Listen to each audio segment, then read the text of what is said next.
जय श्री राम जय माँ मनसा माता। प्रिय दर्शक बंधु नमस्कार।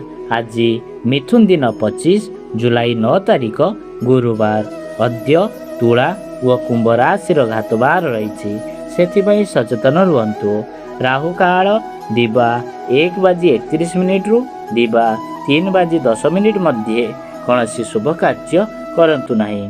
आसतु जानिबा आजिर राशिफल संक्षिप्त।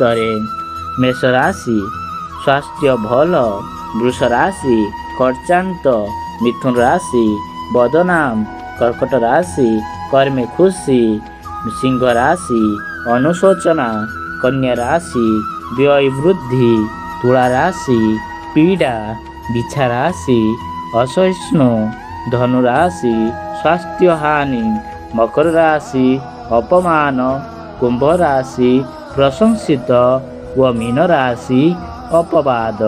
प्रतिकार गुरुजन मानकर आशीर्वाद नहीं दिनटी आरंभ करंतु। दिनटी शुभ व भलरे जीव। जय श्री राम।